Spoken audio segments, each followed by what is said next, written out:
మీరు ఎట్లయితే కష్టపడి మన ఎమ్మెల్యే గారిని 48,000 మెజారిటీతో గెలిపించారో అంతకంటే ఎక్కువ నేను కానీ ఎమ్మెల్యే గారిని కష్టపడి మిమ్మల్ని అందరినీ గెలిపిస్తాం. నేను ఒకటే చెప్పేది, నా ట్రిగ్గర్ అయినా టార్గెట్ అయినా దయాకర్ రావు, బీఆర్ఎస్ పార్టీ. నువ్వెంతో మందిని కోవిడ్లో పోషిస్తున్నావు, ఎంతో మందిని గ్రూపిజం చేపిస్తున్నావు, ఎంతో మందితోటి చెడు ప్రచారం అనేది చేపిస్తున్నావు దయాకర్ రావు గారు. నేను చెప్పేది నీకు ఒకటే, ఈ స్టేజ్ మీద నువ్వు అనుకున్నట్టుగా మేము పారిపోయే పిరికోళ్ళం కాదు.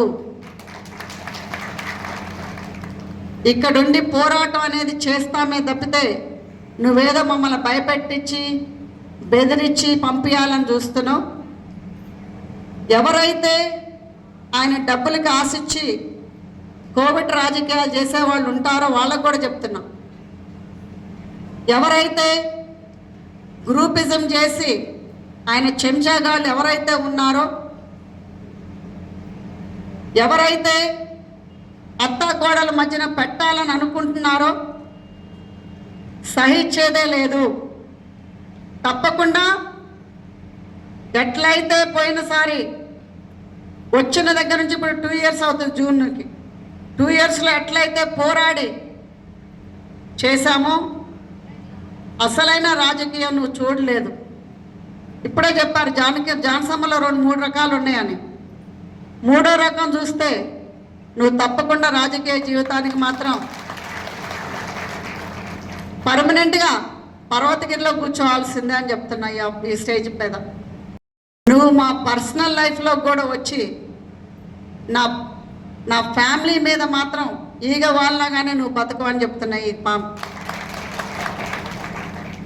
అది ఎవరైనా సరే, పదవి ఉన్నోడైనా సరే, పనోడైనా సరే, పనోడు నుంచి 11 వరకు, ఇంటోడు వరకు కూడా ఇది వార్నింగ్ చెప్తున్నా ఈ స్టేజ్ మీద. ఎవడైనా అడ్డొస్తే మాత్రం ఊకునేది లేదు. మస్ అయిపోవాలంటే మాతోటి పెట్టుకోండి, అంతేగాని వీళ్ళు ఆడోళ్ళు కదా ఊకుంటారని అంటే మాత్రం ఆడోళ్ళం కాదని ఆడపులులు అని నిరూపించినాం. ఈసారి అగ్నిగుండాలని నిరూపిస్తాం, రాసి పెట్టుకోండి.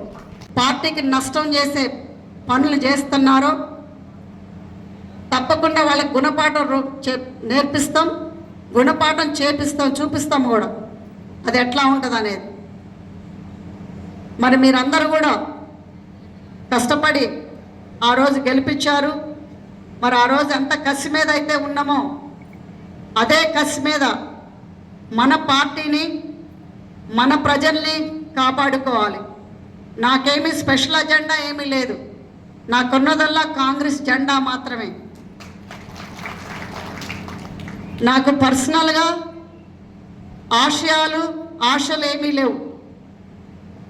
నాకున్న ఆశలన్నీ కూడా నా పాలకుర్తి ప్రజలు. ఎప్పుడు కూడా మిమ్మల్ని అందరినీ కంటికి రెప్పలాగా చూసుకుంటాం. మరి మీరందరూ కూడా కష్టపడి పనిచేయాలి రాబోయే ఎలక్షన్స్లో. మరి సర్వేల ప్రకారమే టికెట్లు ఇవ్వటం జరుగుతుంది.